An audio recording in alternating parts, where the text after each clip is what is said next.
Operation epic fury खत्म हो चुका है और इसका ऐलान खुद अमेरिका ने किया है। Operation Epic Fury is concluded. We achieved the objectives of that operation. I'm not going to, we're not cheering for an additional situation to occur. We would prefer the path of peace. 28 फरवरी को America ने Iran के खिलाफ बड़े दावों, धमकियों और जंगी नारों के साथ ऑपरेशन एपिक फ्यूरी शुरू किया था, लेकिन अब बगैर किसी जश्न, बगैर किसी फतेह शोर और बगैर किसी बड़े ऐलान के साथ इस ऑपरेशन को खामोशी से बंद कर दिया गया है। लेकिन कहानी यहीं ख़त्म नहीं होती है, क्योंकि अमेरिका के ऐलान के फ़ौरन बाद ईरान ने भी ऐसा कदम उठाया जिसने पूरी दुनिया की तवज्जो अपनी तरफ खींच ली। ईरान ने आबनाई हुर्मुज़ से गुजरने वाले जहाज़ों से टूल वसूल करने के लिए एक नई अथॉरिटी कायम कर दी है, जिसे पर्शियन गल्फ स्टेट अथॉरिटी का नाम दिया गया है। अब जो भी जहाज़ हुर्मुज़ से गुजरना चाहेगा उसे ईरान की तरफ से कवायद व ज़वाबित भेजे जाएंगे, यानी उन्हें ईमेल भेजा जाएगा हुर्मुज़ को पार करना है और उन्हीं शर्त के मुताबिक उन जहाज़ों को गुजरने दिया जाएगा, यानी इजाज़त मिलेगी। सिर्फ 24 घंटों के अंदर अमेरिका को अपने 2 बड़े ऑपरेशन रोकने पड़े। तज्ज़ियाकार इसे अमेरिका की एक बड़ी सफारती और अस्करी नाकामी करार दे रहे हैं। दिलचस्प बात यह है कि ऑपरेशन एपिक फ्यूरी के आगाज़ का ऐलान खुद ट्रंप ने किया था, लेकिन इसके खात्मे का ऐलान मार्को रूबियो ने किया। सवाल ये उठ रहा है कि अगर अमेरिका वाकई कामयाब हुआ तो फिर फतह का ऐलान ट्रंप ने खुद क्यों नहीं किया। Operation Epic Fury is concluded. We achieved the objectives of that operation. I'm not going to, we're not cheering for an additional situation to occur. We would prefer the path of peace. What the president would prefer is a deal. He would prefer to sit down, work out a memorandum of understanding for future negotiations that touches on all the key topics that have to be addressed, a full opening of the strait so the world can get back to normal. And he preferred that be negotiated through the route that Steve and Jared have been working and that all of us have been supporting. That's the route he prefers. That is so far not the route that Iran has chosen. And so the result has been that the United States has to do something about the fact that we're the only nation on earth that can do anything to open up a lane within the Straits of Hormuz to get product and to rescue these people that are trapped in there. And that's what we're undergoing now. What that may lead to in the future is speculative. I'm not going to speculate about what it would take or what it would do. But look, the message to Iran... दूसरी तरफ Iran का एतमाद मुसलसल बढ़ता दिखाई दे रहा है। जून में अमेरिका, कनाडा और मैक्सिको में फीफा वर्ल्ड कप मुनक्किद होने वाला है और ईरान ने फीफा से वाज़ेह तौर पर मुतालबा किया है कि मैचों के दौरान ईरान और IRGC की अलामतों की बेहुरमती नहीं होनी चाहिए। ईरान की टीम फीफा रैंकिंग में 21वें नंबर पर है और एशिया की मजबूत तरीन टीमों में शुमार की जाती है, लेकिन असल पैगाम इसकी शर्त में छुपा है। ईरान अब अमेरिका के सरजमीन पर खेलने के लिए भी अपनी शराइत रख रहा है। ज़रा तसव्वुर कीजिए, कई दहाइयों तक पाबंदियों, दबाव और आलमी तन्हाई का सामना करने वाला ईरान आज अमेरिका की सरजमीन पर अपने झंडे और वक़ार के साथ मैदान में उतरने की बात कर रहा है। ये सिर्फ एक फुटबॉल मैच नहीं बल्कि एक नफ्सियाती जंग भी बन चुकी है। ट्रंप ने कहा कि उन्हें ईरान के खेलने पर कोई एतराज़ नहीं है। Well, if Johnny said it, I'm okay. Are you talking? Did Johnny say it? He did. What if they Johnny win? Infantino, that's a piece of work. What if they win?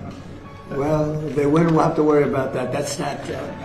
I'm going to have to worry about that one. Look, you know what? Let him play well.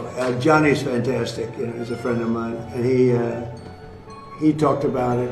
I said, you do whatever you want. You can have him. You don't have to have him. Probably have a good team. लेकिन जिस अंदाज में America ने epic fury ख़त्म किया और Iran की नई अथॉरिटी को चैलेंज नहीं किया, इससे ये तासुर मजबूत हो रहा है कि अमेरिका ने आबनाई हुर्मुज़ पर ईरान की बालादस्ती को खामोशी से कबूल कर लिया है, यानी अपनी हार मान ली है। ऐसा लगता है कि ट्रंप अब खुद भी हेजिटेशन का शिकार हैं। उन्हें समझ नहीं आ रहा है कि ईरान से मुआहदा करे, जंग बंदी करे या खामोशी से इस जंग से बाहर निकले, और अगर निकले भी तो कैसे निकले। ईरान तो इस जंग से अमेरिका को निकलने देना ही नहीं चाहता। 4 मई को अमेरिका ने एक और बड़ा मंसूबा शुरू किया था, प्रोजेक्ट फ्रीडम। दावा किया गया कि अमेरिका आबनाई हुर्मुज़ में फंसे जहाज़ों को अपनी निगरानी में बाहिफाजत बाहर निकालेगा, मगर हैरत अंगेज़ तौर पर यह मंसूबा सिर्फ 2 दिन ही चल सका। बाद में ट्रंप ने सोशल मीडिया पर ऐलान किया कि पाकिस्तान और दीगर ममालिक के दरखास्तों पर और ईरान के साथ जारी मुस्बत मुज़ाकरात के बाइस प्रोजेक्ट फ्रीडम को वक्ती तौर पर रोक दिया है। लेकिन दूसरी तरफ ईरान ने साफ कह दिया कि वो अपनी जौहरी प्रोग्राम पर कोई समझौता नहीं करेगा, यानी अपनी न्यूक्लियर डील पर कोई समझौता नहीं करने वाला है, न ही हुर्मुज़ पर अपनी दावेदारी से 1 इंच पीछे हटेगा। एक तरह से देखा जाए तो ईरान की मिसाइल ताकत ने अमेरिका की पूरी हिकमत अमली को हिला कर रख दिया।